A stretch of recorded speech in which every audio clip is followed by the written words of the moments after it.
Some houses remember the families that were meant to live in them, even when those families never existed.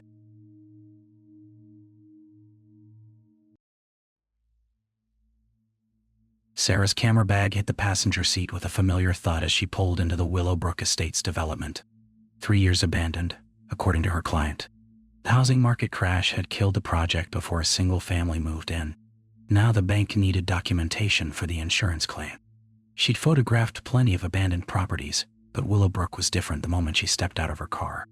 The homes stood in perfect rows, their windows gleaming, lawns still somehow green despite the neglect. Model homes, she realized, built to sell a dream that never materialized. The first house welcomed her with an unlocked front door. Inside, the staging was immaculate. A dining table set for 4, silk flowers in crystal vases, throw pillows arranged just so on cream-colored sofas. Everything perfect. Everything waiting. Sarah raised her camera and adjusted her settings. The light streaming through the windows was gorgeous, that golden hour photographers dreamed of, except it was barely past noon. She framed the living room and fired her first shot. The flash bounced off surfaces that should have been dusty, but weren't. She moved methodically through each room, documenting everything. Master bedroom with the bed made and fresh towels folded on the dresser. Kitchen with wine glasses positioned next to an unopened bottle of champagne. Children's room with toys arranged as if just finished playing. But something nagged at her. The silence felt wrong. Not empty, expectant, like the house was holding its breath. In the kitchen, she paused to adjust her lens. The morning light hit the granite countertops just right, illuminating dust motes that danced in the air. But as she looked through her viewfinder, something shifted in her peripheral vision. A memory, sharp and sudden, standing at this exact counter, stirring something in a pot, the smell of garlic and onions filling the air. Sarah lowered her camera and blinked. She'd never cooked in this kitchen, had never been in this house before today. The memory felt real though, the weight of the wooden spoon in her hand, the satisfaction of a meal coming together. She shook her head and continued shooting. Just the weird acoustics of an empty house playing tricks on her mind. Happened sometimes in these vacant properties. The brain filled in details where none existed. But when she moved to the breakfast nook, she found herself knowing exactly where the light switch was without looking. Her hand went to it automatically, muscle memory guiding her to a switch she'd never used. The light flickered on, illuminating a small table set for 2. Coffee cups still sat there, lipstick stains on one rim, as if someone had just stepped away for a moment. Sarah's camera felt heavier in her hands. The house felt less empty now. Less like a stage and more like a home where people had lived and loved and fought and made up over breakfast. Except no one had ever lived here. That was the whole point. The second house felt like coming home. Sarah stood in its entryway, key still in her hand, and experienced a rush of familiarity so intense it made her dizzy. The layout was different from the first house, but she knew it intimately. She could navigate it blindfolded, up the stairs, second door on the right for the master bath, third door for the walk-in closet. She hadn't looked at the floor plan. Her camera clicked mechanically as she moved through rooms that sparked increasingly vivid memories. In the family room, she remembered Christmas morning, torn wrapping paper scattered across the hardwood, her daughter's squeals of delight over a bicycle that was too big for the space. But the room showed no signs of Christmas. No scuff marks from bike tires, no nail holes where stockings might have hung. The memories felt more real than the pristine space around her. Upstairs, the master bedroom triggered another wave.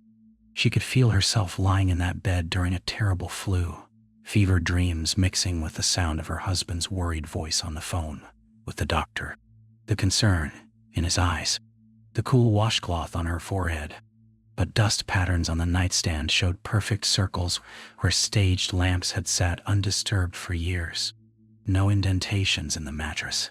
No signs of human habitation anywhere. Sarah sat heavily on the bed's edge and scrolled through the photos on her camera's display. Each shot looked normal.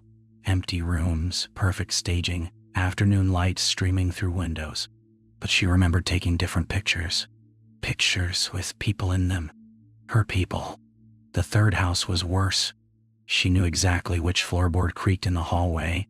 Her feet avoided it automatically, even though she'd never walked this hall before. In the kitchen, muscle memory guided her to the junk drawer where she'd always kept the spare batteries, but when she opened it, she found only a neat arrangement of silk plant supplies. The memories came faster now, overlapping.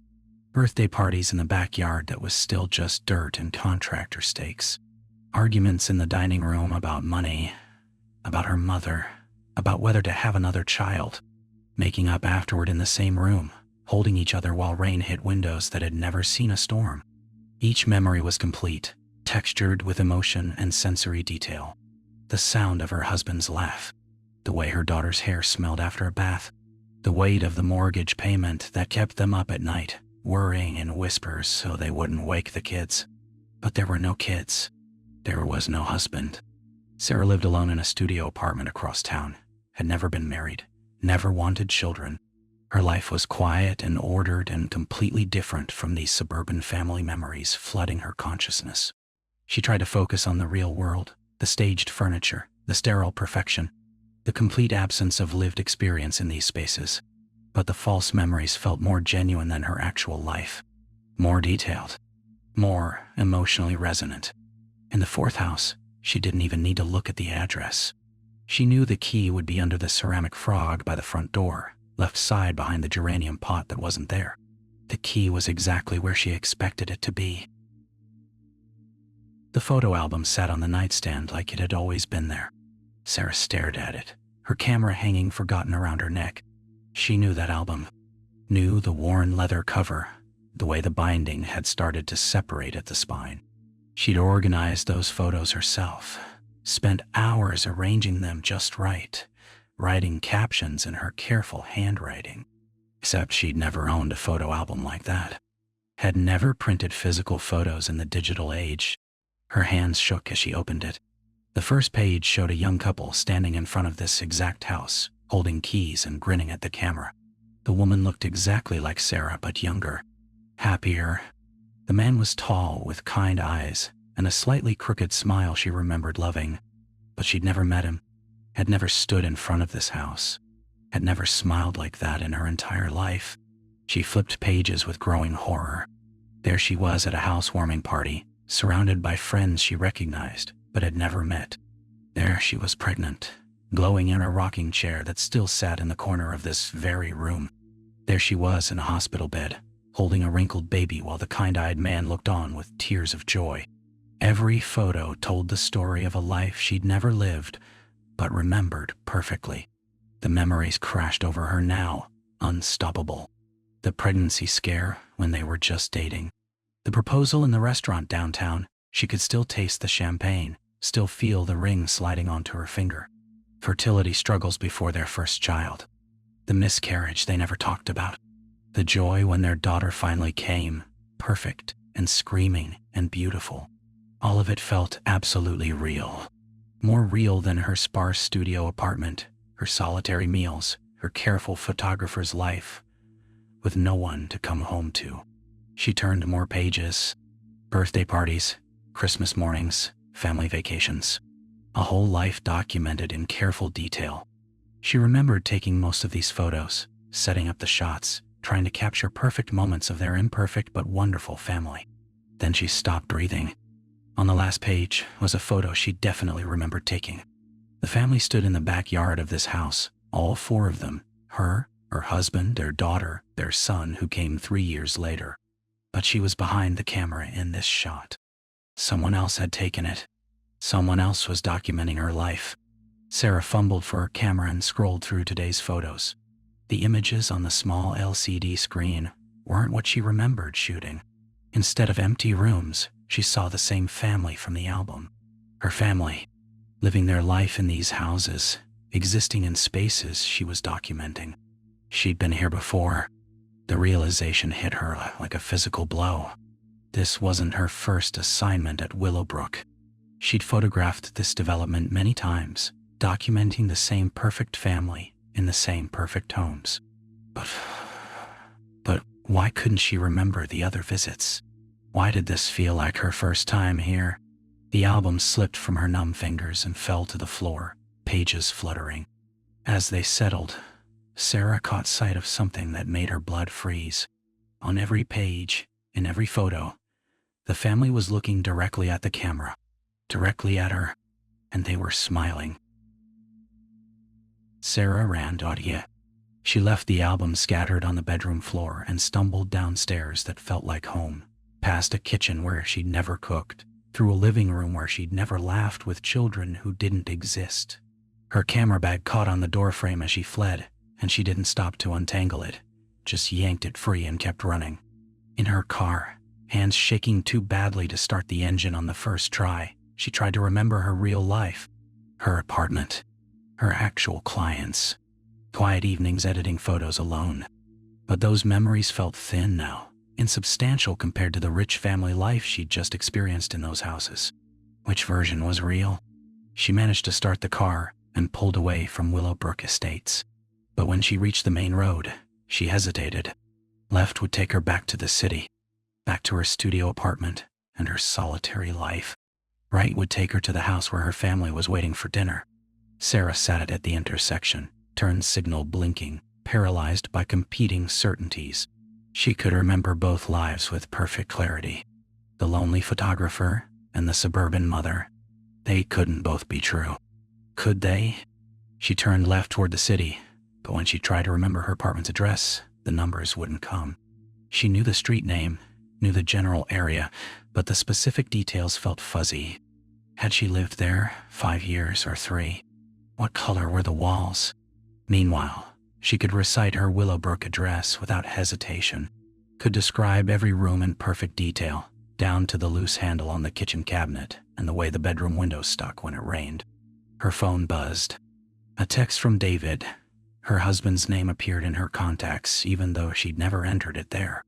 Running late for dinner? Kids are asking for you. And Sarah stared at the message.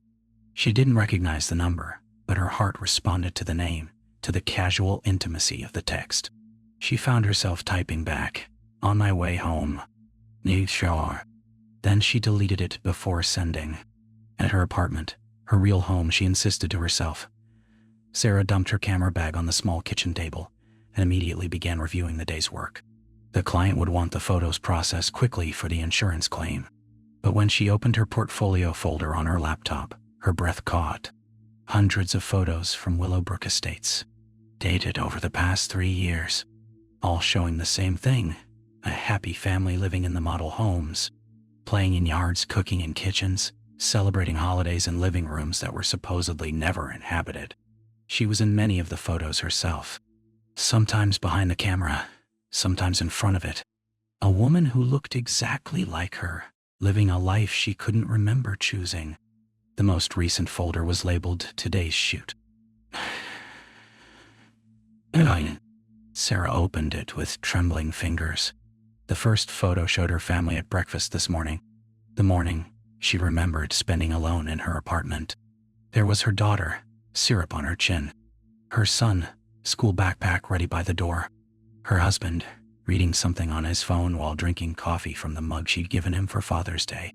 And there was Sarah herself, captured mid-laugh at something her daughter had said, wearing the same clothes she had on now.